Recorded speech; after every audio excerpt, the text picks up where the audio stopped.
सर्वांना नमस्कार. जय भीम.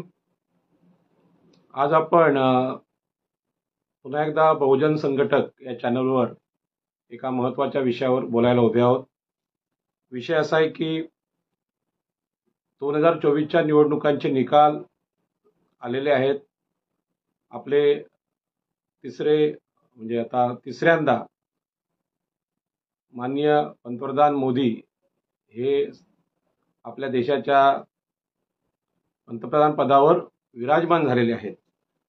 आणि म्हणून निकालानंतरची ही जी फेसबुक लाईव्ह आहे ही या लोकसभेतला एक उमेदवार म्हणून, ओबीसीचा एक कार्यकर्ता म्हणून आपण चर्चेला बसलेलो आहोत. यामध्ये विषय असा आहे की बीजेपी सत्तेत आणि काँग्रेस विरोधी बाकावर, म्हणजे विरोधी पक्ष, परंतु बहुजनांच्या राजकारणाचे काय, असा प्रश्न घेऊन आपण इथे बोलत आहोत. निवडणुकीच्या पूर्वी सुद्धा जो प्रचार आपल्याकडे चालू होता त्यामध्ये असा प्रचार चालू होता की बीजेपीला पाडण्यासाठी इंडिया आघाडीला तुम्ही मतदान करा. आणि यावेळी आपण बहुजन संघटकवर स्पष्ट भूमिका मांडली होती की बीजेपी विरुद्ध काँग्रेस या राजकारणामध्ये ओबीसी, एससी, एसटी आणि स्त्रिया, म्हणजे महात्मा ज्योतिबा फुले यांच्या भाषेत स्त्री शूद्रांच्या राजकारणावर चर्चा घडवून आणली जात नाही. म्हणजे त्यांचा होणारा सत्तेतला उदय आहे तो दाबला जातोय. आणि म्हणून बहुजनांचं जे राजकारण आहे, ओबीसी, एससी, एसटी आणि स्त्रियांचं, हा राजकीय पर्याय आपण देशाला दिला पाहिजे. आणि म्हणूनच त्या काळात बाळासाहेबांच्या राजकारणावर महाराष्ट्रात प्रचंड टीका होत असताना वंचित बहुजन आघाडीच्या राजकीय आघाडीचं किंवा स्वतंत्र लढण्याचं समर्थन मी सुरुवातीपासून करत आलो. ज्या काळात बाळासाहेबांची काँग्रेस किंवा इंडिया आघाडीबरोबर बोलणी चालू होती त्या काळात सुद्धा बाळासाहेबांनी स्वतंत्र लढावं अशा प्रकारची भूमिका मी मांडत होतो.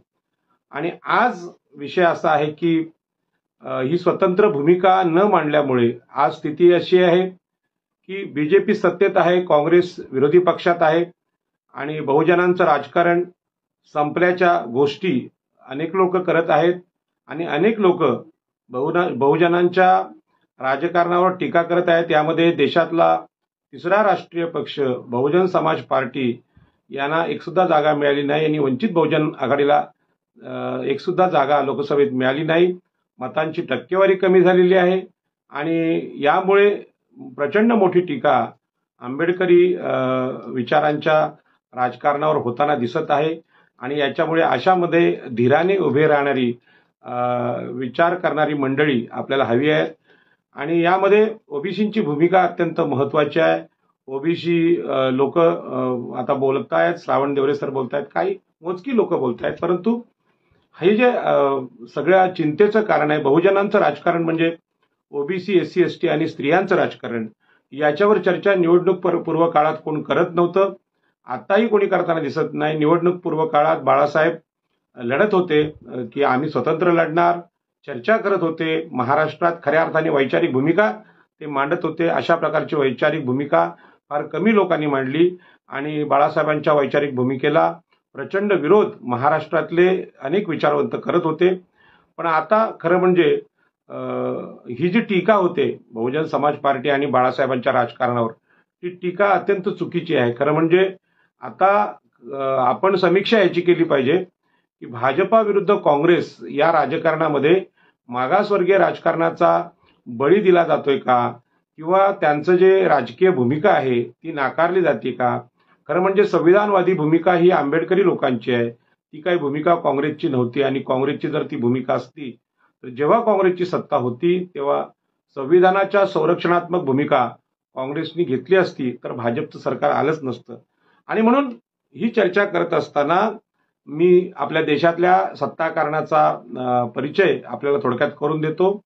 स्वातंत्र्यानंतर जन्म झालेल्यापैकी आपण आहोत, त्यामुळे आपण फक्त मागच्या काळाचा अंदाज बांधू शकतो. शब्द न शब्द खरं सत्तेचं कारण काय होतं ते कदाचित माझ्याकडून सांगितलं जाऊ शकत नाही, कारण मी साधारणपणे 72च्या नंतरचा जन्म घेतलेला एक भारतीय नागरिक आहे.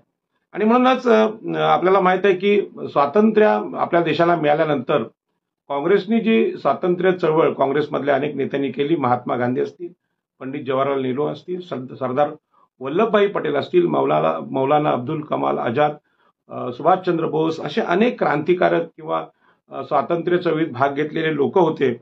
त्याच्यामुळे काँग्रेसला सत्ता मिळाली. आणि मी मुद्दामही सांगतोय की शेवटी हा देश आहे, हा चळवळीतल्या किंवा संघर्ष करणाऱ्या लोकांना स्वीकारतो आणि म्हणून काँग्रेसला देशाची सत्ता मिळाली.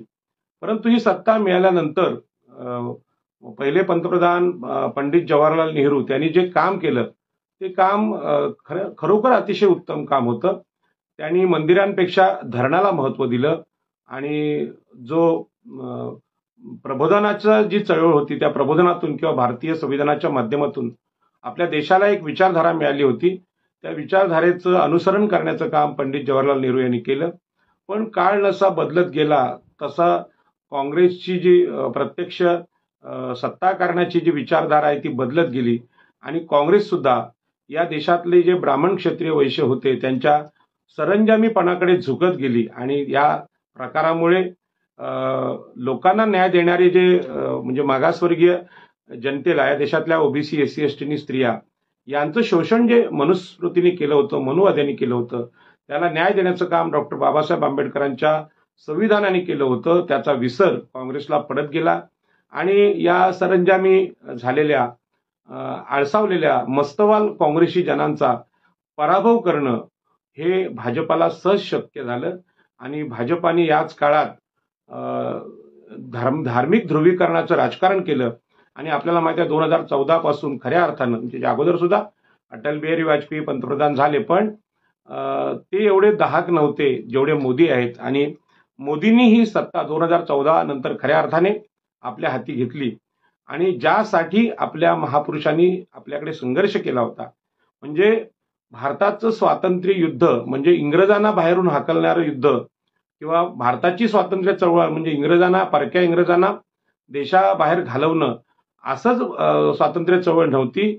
तर ती स्वातंत्र्य चळवळ खरं म्हणजे मनुस्मृतीची जी गुलामी होती ती गुलामी जुगारून स्वातंत्र्य, समता, बंधुता, न्याय या तत्वांचं संविधान आपल्या देशाला देणारी जी चळवळ आहे ती स्वातंत्र्यपूर्व काळापासून आपल्या देशात चालू होती. यामध्ये आपल्याला माहिती आहे की देशाने फार मोठा संघर्ष देशांतर्गत सत्ता करण्याचा किंवा देशांतर्गत शोषणाचा मोठा संघर्ष अनुभवलाय.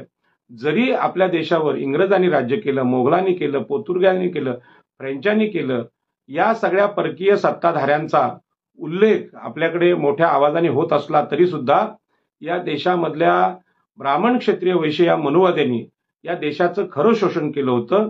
आणि म्हणून मनुस्मृतीची सत्ता उलथवून टाकणं आणि संविधानाची सत्ता आणणं हे लपलेलं स्वातंत्र्य युद्ध जे आपल्या देशात मांडलं गेलेलं नाही ते आपण मांडलं पाहिजे. आणि त्या स्वातंत्र्य चळवळीचे जे जनक आहेत त्या जनकामध्ये आपल्याला माहित आहे की या देशामधली जी विषमता आहे, जन्माधारित श्रेष्ठपणा आहे, ब्राह्मण क्षत्रिय वैश्य आणि यज्ञयाग त्यांची कर्मकांड, देव स्वर्ग नरक यांची जी सगळी शोषण कळा या देशावर पसरली होती त्यांना झुगारून देण्याचं काम 2500 वर्षापूर्वी भगवान बुद्ध, भगवान महावीर आणि चार्वाक यांनी केलं होतं. आणि त्यानंतर देशात सम्राट अशोकाची एक लोककल्याणकारी, मानवतावादी, पर्यावरणवादी सत्ता या देशाने अनुभवली होती. आणि या सत्तेचा ऱ्हास त्याच्यानंतरच्या काळात झाला.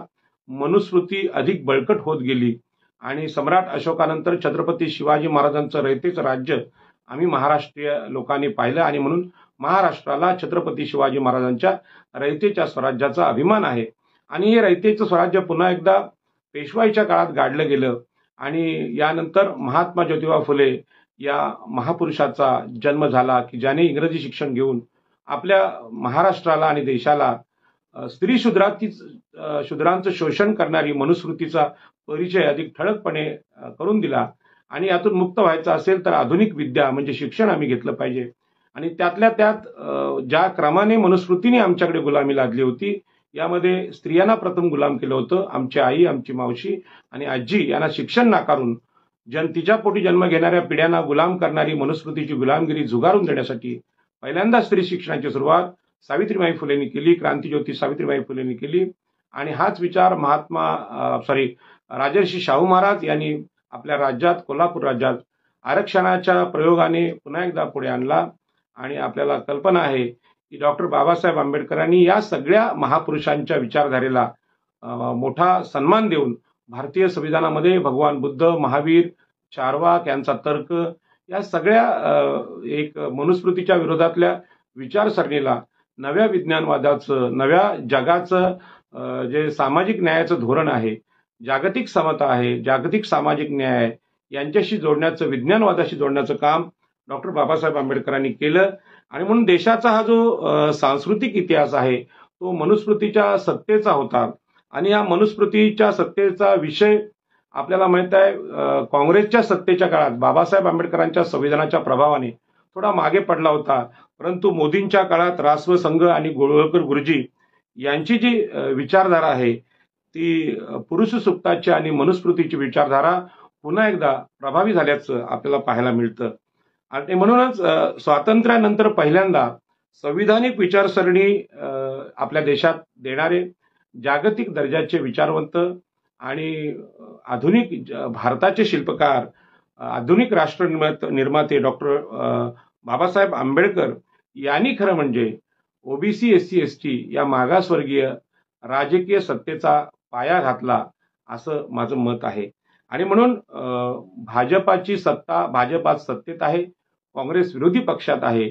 आणि खऱ्या अर्थाने भारतामध्ये ज्या विचारांची सत्ता हवी ती डॉक्टर बाबासाहेब आंबेडकरांच्या, राजर्षी शाहू महाराज, छत्रपती शिवाजी महाराज, महात्मा ज्योतिबा फुले, सावित्रीबाई फुले, भगवान महावीर, भगवान गौतम बुद्ध, चार्वाक यांची विचारधारा, विज्ञानवादी विचारसरणी देशाला हवी किंवा अशा प्रकारचं सत्ताकारण देशाला हवं. आणि ही तिसरी जी विचारसरणी आहे या विचारसरणीचा, या राजकीय विचारसरणीचा विषय आपल्या निवडणुकीच्या पूर्व काळात आम्ही नीट मांडू शकलो नाही. आणि आता सुद्धा या विचारांचं राजकारण होऊ शकतं किंवा राजकारण झालं पाहिजे. आणि म्हणून बहुजनांच्या राजकारणाचा काय हा प्रश्न घेऊन आपण बोलत आहोत. पण याच्यावर सकारात्मक न बोलता त्यांच्या अपयशावर मात्र प्रचंड टीका बहन मायावती आणि बाळासाहेब आंबेडकर यांच्या राजकारणावर एकतर्फी टीका जी चालू आहे त्याला उत्तर देण्याचं काम मी करणार आहे. कारण मी आंबेडकरी विचारांच्या राजकारणाचा समर्थक आहे.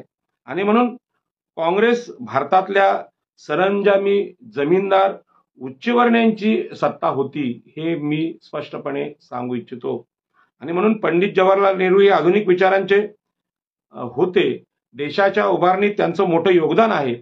परंतु पंडित जवाहरलाल नेहरू नंतर जी काँग्रेसची सरकार आली ती अधिकाधिक सरंजामी होत गेली. आणि मग या देशामध्ये भूमिहीनांना जमिनी देणारा कुळ कायदा असेल, पाणी हक्काचं धोरण असेल, उद्योगांमध्ये वाटा देणं असेल किंवा आरक्षणाचा विषय असेल, हा मागे पडत पडत गेला. आणि हळूहळू काँग्रेस ही मनुस्मृतीकडे गेली. आणि मनुस्मृतीमय काँग्रेसचा प्रत्यक्ष स्वरूप हे भाजपाच्या रूपानं आपल्या समोर आलं. आज भाजपामध्ये काँग्रेस विलीन झाल्याचं बोललं जात आहे ते खरं आहे. त्याच्यामुळे या दोघांमध्ये फारसा फरक नाही हे पण मी सांगू इच्छितो. आणि म्हणून या निवडणुकीच्या काळामध्ये जी कविता फार गाजते ती पुन्हा एकदा मी त्याचा उल्लेख करतो की चाय बेचने वाला सारा भारत बेच रहा है. नेहरू, सरदार वल्लभभाई पटेल, नंतर डॉक्टर बाबासाहेब आंबेडकर यांनी ज्या पद्धतीने भारतातली संस्थानं खालसा केली, इथल्या राजवाड्यांना राज्य खालसा करायला लावली. आणि सार्वजनिक मालमत्ता आहे, उद्योग आहेत, विमानतळ आहेत, बंदरं आहेत आणि मोठमोठे उद्योग आहेत. हे उद्योग सार्वजनिक मालमत्ता म्हणून, देशाची सत्ता म्हणून पुढे आणले. आणि या सार्वजनिक उद्योगांमध्येच आरक्षणाची अंमलबजावणी झाली आणि या देशाला एक मागासवर्गीयांमधला चांगला मध्यम वर्ग मिळाला. आणि म्हणून हा जो मध्यम वर्ग आहे या मध्यम वर्गाला संपवण्यासाठी हे सार्वजनिक उद्योग अदानी, अंबानी, रिलायन्स सगळ्या ह्या उद्योगपतींना विकण्याचं काम नरेंद्र मोदींनी सुरू केलं. आणि संविधानाच्या पदार्पणानंतर जो देश आम्ही निर्माण केला होता, अत्यंत कष्टाने निर्माण केला होता, ते विकण्याचं काम हा मोदींचा चेहरा करू पाहतोय. आणि म्हणून अर्थात दोघांनी संविधान समर्थक आंबेडकरी विचारधारा नाकारण्याचं काम आपल्या देशात केलेलं दिसते. आणि म्हणूनच या देशामध्ये आता चर्चा याची झाली पाहिजे की या देशामध्ये भाजप आणि काँग्रेस या सत्ता आहेत, दोन्ही सत्ताधारी पक्ष आहेत. हे खरं म्हणजे या देशातले ब्राह्मण क्षत्रिय वैश्य यांच्या महायुतीचे पक्ष आहेत.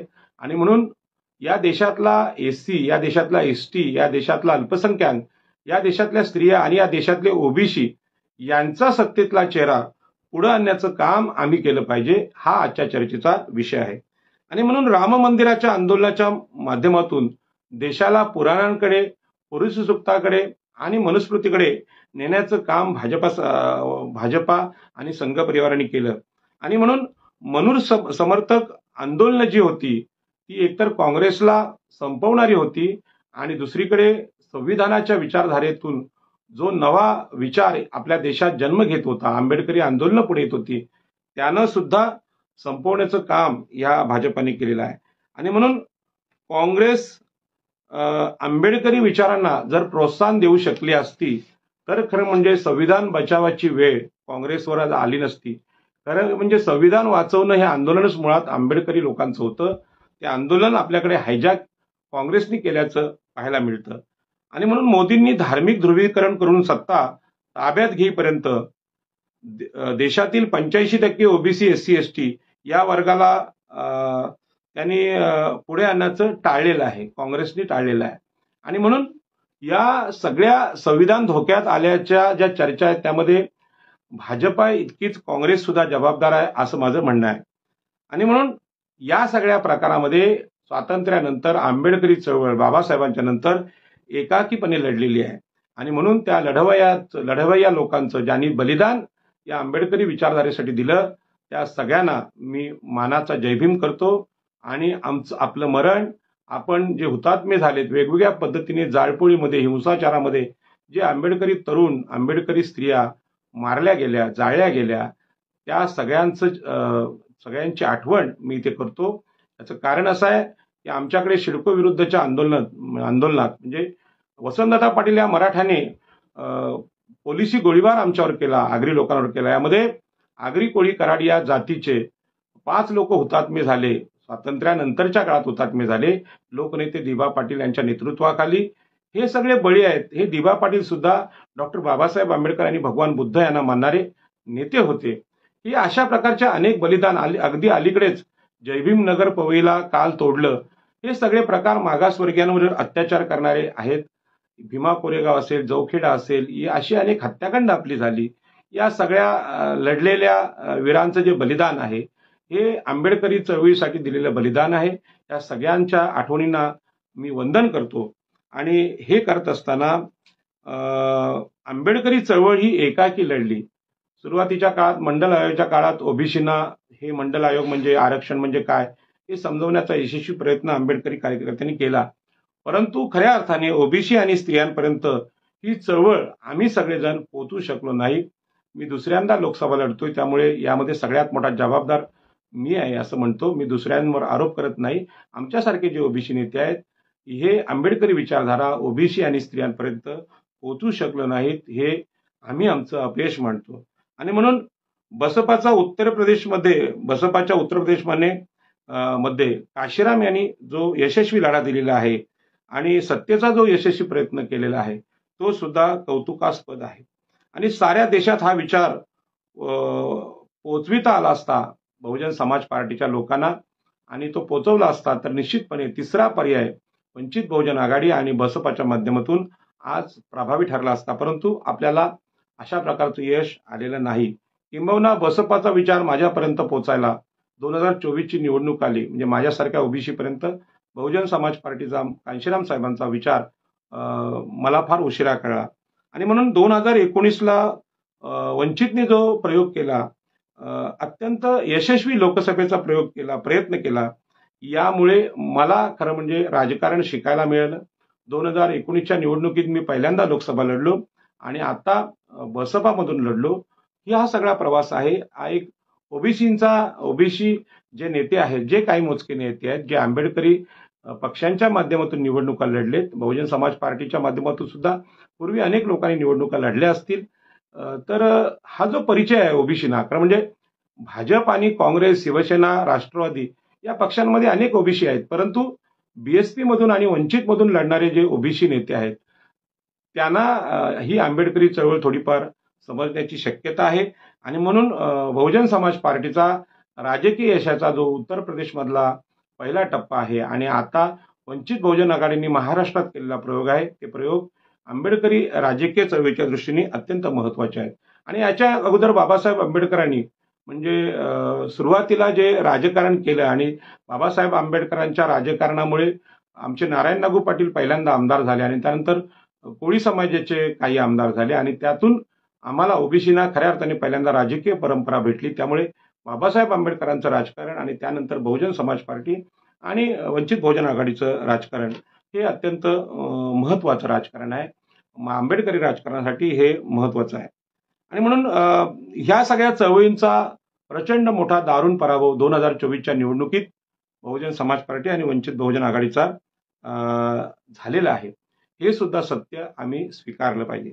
आणि म्हणून भाजपाला पाडा आणि काँग्रेसला आणा हे जे राजकारण आहे, हे राजकारण निवडणुकीपूर्वी सुद्धा मी स्पष्ट केलं होतं. हे राजकारण ओबीसी, एससी, एसटी आणि स्त्रिया यांच्या उदयाला, सत्तेच्या उदयाला, राजकीय उदयाला नाकारणारं राजकारण आहे. हे आपण या चर्चेच्या निमित्ताने मनापासून समजून घ्यावं, ही माझी नम्र विनंती आहे. 2024च्या निवडणुकीत याचा प्रचार मागासवर्गीय राजकारणाचा करण्यात आंबेडकरी विचारवंत, आंबेडकरी नेते आणि आंबेडकरी फरडे वक्ते खरं म्हणजे अपयशी ठरलेत असं मी मानतो. कारण ओबीसी, एससी, एसटी आणि स्त्रिया यांच्या राजकारणावर भाजपाचं राजकारण आणि काँग्रेसचं राजकारण यांच्या इतकी चर्चा व्हायला पाहिजे. खरं म्हणजे राष्ट्रीय स्वरूपाचे पक्ष आमच्या मागासवर्गीय राजकारणामध्ये बहुजन समाज पार्टी वगळता दुसरे नाहीत, मान्यताप्राप्त पक्ष नाहीत. त्यामुळे संपूर्ण देशभरात याची एकाच वेळी चर्चा होऊ शकलेली नाही. आणि म्हणून संविधान हा मुद्दा खरं म्हणजे आंबेडकरी चळवळीचा भाग आहे. आजही देशामध्ये जर नरेंद्र मोदींनी जर खरं म्हणजे ज्यांच्या घरी संविधान आहे अशांना ईडी लावली तर सगळ्यात जास्त संविधान असलेले लोक हे बाबासाहेबांच्या विचारांचे भेटतील. संविधान हे भाजपा किंवा काँग्रेसवाल्यांकडे सापडणार नाही. त्यामुळे संविधान वाचवण्याची चळवळ ही खरं म्हणजे आंबेडकरी चळवळ आहे. आणि म्हणून संविधान वाचवण्याचा या मोदी सरकारच्या विरोधात पेटलेला जो मुद्दा आहे संविधान बचावाचा, तो मुद्दा आंबेडकरी चळवळीचा होता.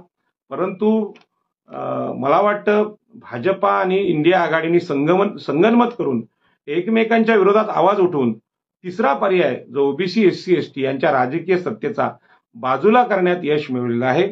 आणि म्हणून इंडिया आघाडीने जो हस्तगत केलेला, हायजॅक केलेला जो मुद्दा आहे संविधानाचा, तो मुद्दा आपल्या हातातून का गेला याची सुद्धा चिकित्सा किंवा आत्मचिंतन आम्ही सगळ्यांनी केलं पाहिजे.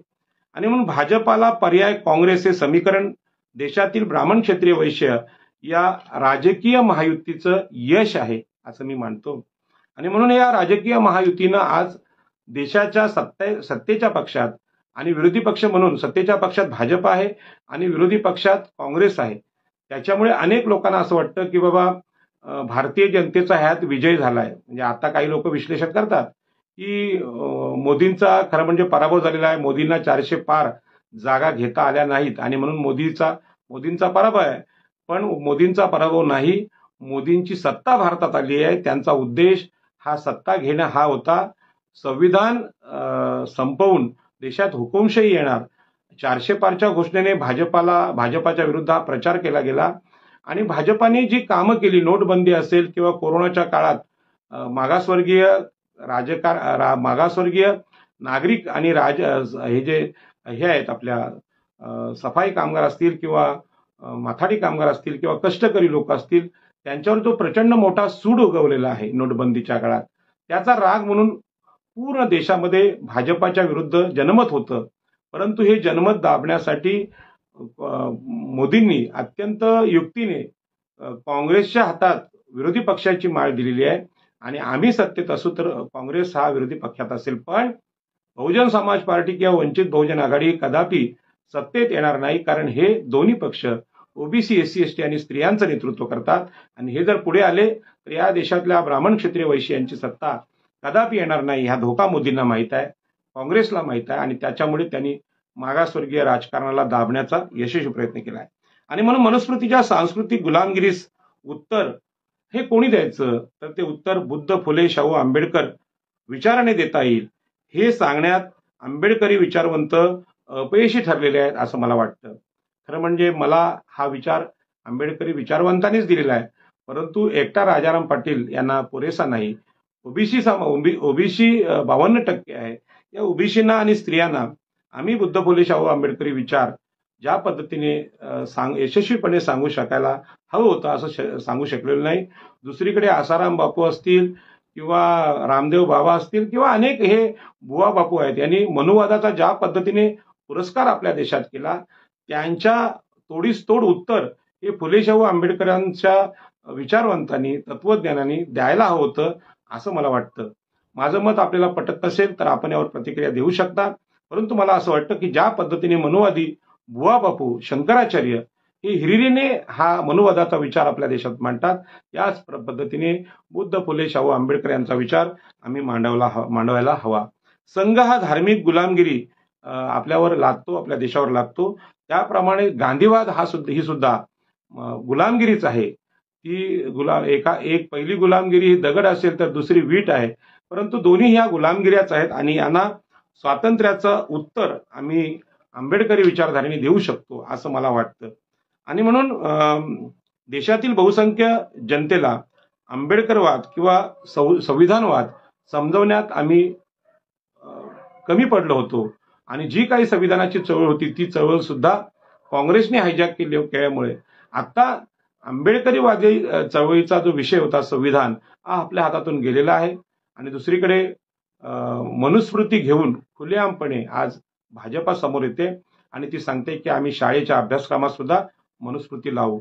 आणि एवढं उग्र असं धोरण बीजेपीचं असताना त्याला तेवढं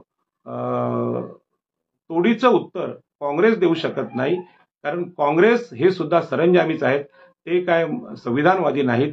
आणि म्हणून बीजेपीच्या या आक्रमकतेला उत्तर देण्याची हिंमत काँग्रेसमध्ये नाही, तर ती आंबेडकरवादात आहे, ही नम्रपणे मी सांगू इच्छितो. आणि म्हणून या सगळ्या चर्चेमध्ये बहुजनांच्या राजकारणाचे काय हा मोठा प्रश्न आहे. आणि म्हणून बुद्ध, महावीर, चार्वाक, सम्राट अशोक, छत्रपती शिवाजी महाराज, महात्मा ज्योतिबा फुले, क्रांतिज्योती सावित्रीबाई फुले, राजर्षी शाहू महाराज, डॉक्टर बाबासाहेब आंबेडकर ही विचारधारा मांडणारे तत्वज्ञ आपल्याला हवे आहेत. आणि म्हणून बहुजन संघटक या चॅनलवर मी अगोदर पण अनेक वेळा बोललो आणि आता सुद्धा निवडणुकीनंतर त्याच पद्धतीने बोलण्याचा प्रयत्न करत आहे. आणि म्हणून आपल्या लोकांना अजूनही गैरसमज आहे. मी सुद्धा आता बहुजन समाज पार्टीच्या प्रचारामध्ये निवडणुकीचा फॉर्म भरण्यापासून निवडणूक होईपर्यंत काम केलं, परंतु या सगळ्या प्रकारामध्ये वंचित बहुजन आघाडी ही मीडियाचा चांगला उपयोग करते किंवा त्यांचा स्वतंत्र मीडिया विकसित करण्यात यशस्वी झालेली आहे, परंतु बहुजन समाज पार्टीच्या कार्यकर्त्यांना अजूनही आपला मीडिया उभा करावा किंवा आपल्यातले काही मोबाईल घेऊन आपण ह्या बातम्या प्रसारित कराव्यात, आपल्या पेपरला बातम्या लागल्या पाहिजेत. बहुजन समाज पार्टीची चांगली धोरणं, मान्यवर काशीरामजीची चांगली धोरणं ही मीडियामध्ये आली पाहिजेत, सोशल मीडियावर आली पाहिजेत, असं बहुजन समाज पार्टीच्या लोकांना कमी वाटतं असा मला अनुभव आला. आणि ही चूक बहुजन समाज पार्टीच्या कार्यकर्त्यांनी सुधारायला हवी, कारण ज्या पद्धतीने मीडियाचा वापर नरेंद्र मोदींनी केला आणि आपल्यावर पुन्हा एकदा गुलामगिरी लादली, तिसऱ्यांदा ते पंतप्रधान झालेले आहेत, त्यामध्ये मीडियाचा वाटा मोठा आहे. खास करून जे अगोदरचे सर्वे आलेले आहेत, मीडिया सर्वे आलेत आणि त्यामध्ये मोदी हे 400 पार जातील अशा प्रकारचे संकेत दिले गेले, ते मतदारांचं मन वळवण्यामध्ये यशस्वी झाले आणि यामध्ये तोडीस तोड असं उत्तर बहुजन समाज पार्टी राष्ट्रीय पक्ष म्हणून देऊ शकली असती, परंतु असं झालेलं नाही. आणि म्हणून मीडिया आपला हवा आणि आपले संघटक सुद्धा हवेत. ज्या पद्धतीचे पूर्णवेळ कार्यकर्ते राष्ट्रीय स्वयंसेवक संघाकडे आहेत, सुरुवातीच्या काळामध्ये काँग्रेसकडे ते होते, पण अशा प्रकारचं संघटन आमच्याकडे सुद्धा हवं हे मी नम्रपणे सांगू इच्छितो. आणि म्हणून मान्यवर काशीराम यांची आर्थिक न्याय देणारी जी आंदोलन आहेत ते आंदोलन माझ्यासाठी महत्वाचे आहे. याचं कारण सांगतो की आपल्या मागासवर्गीयांच्या पराभवामध्ये सगळ्यात मोठा वाटा जो आहे तो आर्थिक विषमतेचा आहे. माझ्यावरून मी सांगतो की माझ्यासारख्या लोकसभेच्या उमेदवाराकडे जेवढे पैसे पहिल्या 2 उमेदवारांकडे आहेत, म्हणजे मी ज्या लोकसभेत उभा होतो मावळ सभेमध्ये उरण पनवेल मावळ यामध्ये श्रीरंग बारणे हे एकनाथ शिंदे गटाचे उमेदवार होते. त्यांची कायदेशीर संपत्ती 250 कोटींची होती. कदाचित ती ऍक्च्युली 2,500 कोटींची असेल. याच पद्धतीने उभाटा गटाचे उमेदवार वागिरे यांच्याकडे सुद्धा त्याच पटीने संपत्ती होती आणि यांच्या कुठेही न बसणारा उमेदवार मी होतो. त्यामुळे आर्थिक शक्ती आहे ती मागासवर्गीय घटकांकडे म्हणजे ओबीसीकडे नाही, एससीकडे नाही, एसटीकडे नाही. त्यामुळे सुद्धा आपला पराभव होतो आणि म्हणूनच मी या सगळ्या चर्चेमध्ये नेहमीच बोलत असतो ते स्वातंत्र्यपूर्व काळात डॉक्टर बाबासाहेब आंबेडकरांनी, नारायण नागू पाटील यांनी जे आंदोलन केलं होतं ते आंदोलन कुळ कायद्याचं म्हणजे आपल्या देशातल्या भूमिहीन लोकांना जमिनी देण्याचं आंदोलन होतं आणि या जमिनींच्या आंदोलनातून आज माझ्याकडे 1 एकर जमीन आहे आणि दुसरीकडे तुम्हाला माहित आहे की दोन्ही उमेदवार माझ्या मतदारसंघातले, मी देशाचा विचार नाही करत पण या दोन्ही उमेदवारांकडे म्हणजे मराठा समाजाकडे आज महाराष्ट्राची 60% जमीन आहे, 60% पाणी आहे आणि कदाचित जंगल सुद्धा 60% असतील. याच पद्धतीनं जमीन, पाणी, जंगल ही राष्ट्रीय संपत्ती आमच्या वाट्याला आली पाहिजे. ओबीसी, एससी, एसटी आणि स्त्रियांच्या वाट्याला आली पाहिजे. अशा प्रकारचे आंदोलन स्वातंत्र्यपूर्व काळात बाबासाहेब आंबेडकरांनी केली आणि स्वातंत्र्यानंतर आपल्याला माहित आहे मान्यवर कांशीरामनी आंदोलनं केली. जोपर्यंत ही आर्थिक समतेची, आर्थिक न्यायाची आंदोलनं होत नाही तोपर्यंत देशाची लोकशाही यशस्वी होणार नाही. हे मत डॉक्टर बाबासाहेब आंबेडकरांचं पण होतं आणि मान्यवर कांशीरामजींचं होतं. मी त्यांच्या इतका मोठा नाही पण माझं हे स्पष्ट मत आहे. म्हणून वंचितच्या निवडणुकीच्या 5 वर्ष अगोदर माझी सगळी जमिनींची, घरांची आंदोलनं चालू असतात. मच्छीमारांची आंदोलनं चालू होती. आत्ताही माझी आंदोलनं चालू आहेत. निवडणूक झाल्यानंतर लगेच मी आंदोलनाला सुरुवात केली कारण गरिबीचा अनुभव हा सगळ्या ओबीसींचा तर आहेच आहे, सगळ्या एससी एसटीचा पण आहे आणि माझा स्वतःचा व्यक्तिगत सुद्धा आहे. आणि म्हणून आजही आरक्षणासह उद्योग, जमिनी, घरे यांची आंदोलनं आम्ही चालवली पाहिजे. निवडणुका 5 वर्षातून एकदा येतात पण त्या 5 वर्षाच्या निवडणुकीची जी पूर्वतयारी आहे ती आमचे उमेदवार, आमचे मतदार यांच्याकडे सत्ता म्हणजे ही की बाबा जमिनीची, पाण्याची, आरक्षणाची, शिक्षणाची सत्ता जी आहे, जंगलाची सत्ता आहे ती नसेल तर या उच्चवर्णीय सरंजामी भांडवलदार जमीनदार लोकांच्या समोर आम्ही टिकू शकणार नाही. भाजपच्या भटजी लोकांकडे तर मंदिरांची सत्ता आहे आणि मंदिरांमधलं सोनं आणि मंदिरांमधला पैसा एवढा अमाप आहे, रोज बँकेत जमा होत नाही एवढा पैसा मंदिरात जमा होतो आणि हा पैसा टाकण्यामध्ये आमचे ओबीसी बांधव जास्त आहेत आणि हा पैसा त्यांचा बँकेत जमा न होता या धर्माच्या बँकेत जमा होतो आणि हा धार्मिक पैसा भाजपा आज निवडणुकीमध्ये त्यांच्या व्यवसायामध्ये वापरते आणि पुन्हा पुन्हा आमच्यावर गुलामगिरी लादते. म्हणून हा व्हिडिओ जर ओबीसी बघत असतील तर तुम्ही माझा जो पराभव या निवडणुकीत झालेला आहे ते रोज तुम्ही मंदिरात टाकणाऱ्या पैशामुळे सुद्धा होतो हे मी जाहीरपणे सांगतो. या मंदिराच्या पेटीत पैसे टाकणं बंद करा. ज्या पद्धतीने बौद्ध बांधवांनी हा पैसा शिक्षणाकडे वळवला तसा पैसा ओबीसींनी आपल्या मुलींच्या आणि मुलांच्या शिक्षणाकडे वळवावा. तुमची मुलं शिकली तर निश्चितपणे माझ्यासारख्या आंबेडकरवादी राजकारण करणाऱ्या उमेदवाराला ते समजून घेऊ शकतील असं मला वाटतं. आणि म्हणून भारतीय निवडणुका केवळ विचारांनी जिंकल्या जात नाही यावर मी बोलणार आहे. कारण आता बाळासाहेब आंबेडकरांच्या राजकारणावर आणि मायावतींच्या राजकारणावर प्रचंड टीका होते आणि ते बिचारे यातलं जे सत्य आहे ते सांगू शकत नाही. कारण या देशामध्ये स्वतःला गरीब घोषित करणं, जसं मागासवर्गीय घोषित करणं कुणालाही आवडत नाही. जसं अनेक मागासवर्गीय म्हणजे ओबीसी सुद्धा आम्ही मागास नाही, आम्ही हिंदू आहोत, गर्वशे कौम हिंदू आहे असं सांगतात. कारण मागासवर्गीय असण्याची लाज या देशातल्या ब्राह्मण, क्षत्रिय, वैश्य यांनी मागासवर्गीयांच्या मनात निर्माण केली आणि मागासवर्गीय हेच गरीब आहेत आणि त्यामुळे गरिबीची लाज सुद्धा अनेकांच्या मनात या उच्चवर्णीय लोकांनी निर्माण केली आणि श्रीमंतीचा अहंकार ब्राह्मण, क्षत्रिय, वैश्य यांनी देशात उभा केला आणि या अहंकाराचं अनुकरण ओबीसी बांधव करताना दिसत आहेत आणि ही अत्यंत धोक्याची घंटा आहे. आणि म्हणून भारतीय निवडणुका केवळ विचारांनी जिंकल्या जात नाहीत. तर मी तुम्हाला सांगतो अनुभव की बाळासाहेब आंबेडकर आणि मायावती किंवा कांशीराम यांच्या मनातलं जे दुःख आहे ते कुठलाही मागासवर्गीय बांधव बोलताना दिसत नाही. कारण जो निवडणुका लढेल त्यालाच हे दुःख कळेल. 2019च्या निवडणुकीमध्ये बाळासाहेब आंबेडकरांनी मला तिकीट दिलं एवढीच गोष्ट नाही तर ती पूर्ण निवडणूक लढण्यासाठी बाळासाहेब आंबेडकरांनी मला आर्थिक बळ सुद्धा दिलं होतं. आता बरेच जण बाळासाहेब आंबेडकरांच्या राजकारणाची चर्चा करताना सांगतात, मला सगळ्यांचेच फोन आहेत, मी जिथे जातो तिथे ते सांगतात.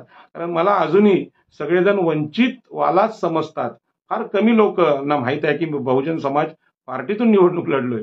मला वंचितचा नेता समजतात, त्यामुळे ते बाळासाहेबांच्यावरची जी टीका आहे ती मला ऐकवतात आणि ती टीका अशी करतात की बाळासाहेबांनी 4 जागा किंवा 5 जागा जर काँग्रेसकडून घेतल्या असत्या तर काय झालं असतं. परंतु हे सत्य आहे. भाजपा तर आपल्याला जागा देणार नाही किंवा राजकीय सहभागी करून घेणार नाही मागासवर्गीयांना, आणि घेतलं तर ते त्यांचे गुलाम करून टाकतील आणि स्वाभिमानी माणूस, आंबेडकरी माणूस भाजपाच्या राजकारणात कधीही सहभागी होणार नाही. एखादा माननीय खासदार किंवा मंत्री महोदय रामदास आठवलेंसारखा माणूस असतो, तो असा हे करू शकतो, परंतु जे आंबेडकरवादी किंवा मनुस्मृतीचे विरोधक आहेत ते थेटपणे बीजेपीमध्ये जाणार नाहीत. आता राहिला प्रश्न काँग्रेसचा. काँग्रेसमध्ये जायचं असेल किंवा काँग्रेस सोबत जायचं असेल तर काँग्रेस तुम्हाला तिकीट देईल, परंतु भाजपला आणि काँग्रेसला हे पूर्ण माहिती आहे की 100 जरी तिकीटं काँग्रेसने दिली ओबीसी एससी एसटी यांना तरी ते निवडून येणार नाहीत. कारण का, निवडणुकीसाठी जो निवडणूक निधी लागतो तो निवडणूक आयोगाने जरी 93-94 लाखाचा सांगितला असेल